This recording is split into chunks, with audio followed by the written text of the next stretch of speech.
আসসালামাইকুম, যে যেখান থেকে ভিডিও দেখছেন সকলকে স্বাগতম জানাচ্ছি। আজকে আমি একটি নতুন রেসিপি নিয়ে এসেছি, সেজন্য এখানে আমি চুলায় ফ্রাই প্যান বসিয়ে দিয়েছি সয়াবিন তেল দিয়ে দেবো। এখানে আমি যতটুকু আমার লাগবে তেলটা দিয়ে দিয়েছি বন্ধুরা।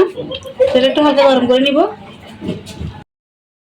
এই পর্যায়ে আমি চুলাটি লো আঁচে রেখে দিয়েছি। এখানে আমি 3 টুকরো মাংস ছোটো ছোটো করে পিস করে নিয়েছি বন্ধুরা।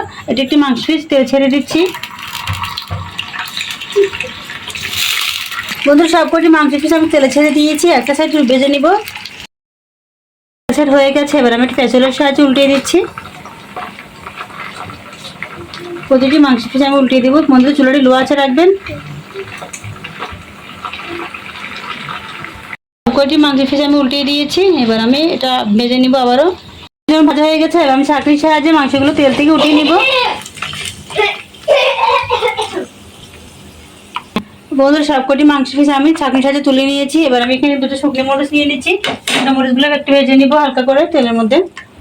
মরিচটা আমার ভাজা হয়ে গেছে, এবার আমি একটু তুলে নিচ্ছি।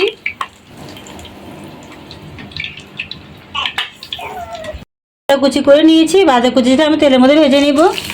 এখানে কিছু আমি দুই কোয়া রসুন নিয়েছি। রসুন কোয়াটিও একসাথে ভেজে নিচ্ছি আদার সাথে। চাটনি সাথে একটু এপাশ এপাশ করে দিব, একটু হালকা ব্রাউন কালার করে ভেজে নিব। আমার আদা রসুনটি ভাজা হয়ে গেছে, হালকা ব্রাউন কালার হয়ে গেছে। এবার আমি একটু ছাঁকনির সাহায্যে এগুলো তুলে নিচ্ছি। সবকটা আদা রসুন তুলে নিব বন্ধুরা তেল থেকে ছেঁকে। আদা রসুনটি তুলে নিয়েছি। এবার আমি এখানে বড় সাইজের একটি পেঁয়াজ কুচি করে নিয়েছি আগে থেকে। পেঁয়াজ কুচিটা একটু ভেজে নিব তেলের মধ্যে হালকা করে।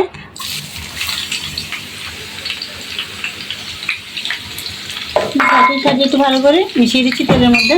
এটা হালকা করে পেঁয়াজটা ভেজে নিব। আমি চাটনির সাহায্যে পেঁয়াজটা তুলে নিব।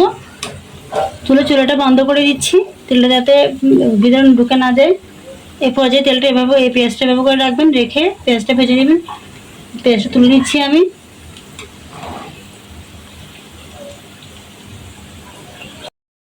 ব্লেন্ডার জার নিয়েছি, যেগুলো আমি ভেজেছিলাম তেলে। মাংসটা দিয়ে প্রথমে মাংসটা দিয়ে দিচ্ছি আমি ব্লেন্ডার জারের মধ্যে।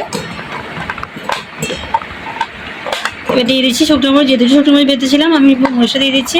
এখানে আদা রসুন পেঁয়াজ ভেজে নিয়েছিলাম, সেগুলো দিয়ে দিচ্ছি এখানে। দিয়ে এরপর যে আমি এটি ব্লেন্ড করে নেবো। এটি ব্লেন্ড করে নিয়ে এসেছি, দেখুন কেমন হয়েছে দেখতে। এটা অনেকটা একদম মিহি হয়ে গেছে। এবার আমি এখানে কিছু জিনিস নিয়েছি। এখানে কিছু ধনেপাতা কুচি করে নিয়েছি, আর একটি কাঁচামরিচ কুচি, আর এক ফালি লেবু নিয়েছি। প্রথমত আমি এখানে যে মাংসটা আমি ব্লেন্ড করেছি সেটি একটি বাটিতে ঢেলে নিচ্ছি। এই রেসিপিটি অত্যন্ত মজাদার, আপনারা বাসায় একবার হলে তৈরি করবেন গরুর মাংস দিয়ে। এক রেসিপিতে পরিবারের সবারই খাওয়া হয়ে যাবে, আর রেসিপিটি অত্যন্ত দুর্দান্ত মজাদার।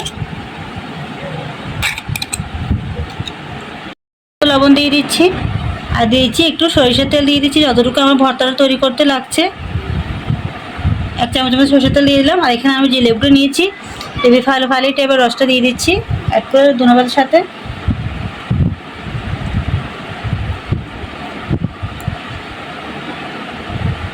লেবু রসটা দিয়ে দেওয়া শেষ বন্ধুরা। এবার আমি এখানে কাঁচামরিচের সাথে একসাথে মেখে নিব। ধনেপাতাটা মিশ্রণটা একসাথে মেখে নিচ্ছি। হ্যাঁ, এবার ধনেপাতা মাংসটা একসাথে মিশিয়ে নিব বন্ধুরা। মিশিয়ে ভালো করে একটা মসৃণ একটা ভর্তা তৈরি করে নিচ্ছি। তৈরি হলো আজকে আমার গরুর মাংসের ভর্তা। এই ভর্তাটি অত্যন্ত মজাদার। মাত্র 3 পিস মাংস দিয়ে পরিবারের সকলেই খাওয়া হয়ে যাবে। আর ভর্তাটি অত্যন্ত মজাদার। ভিডিও যদি ভালো লেগে থাকে একটা লাইক দেবেন, কমেন্ট জানাবেন কেমন হয়েছে। যারা এখন আমার চ্যানেল নতুন রয়েছেন, চ্যানেলটি সাবস্ক্রাইব করেন না, আপনাদের কাছে রিকোয়েস্ট হলে চ্যানেলটি সাবস্ক্রাইব করে রাখবেন। আর পাশে থাকে বেল আইকনে ক্লিক করে রাখবেন, নতুন ভিডিওগুলো আপনাদের নতুন চলে আসে।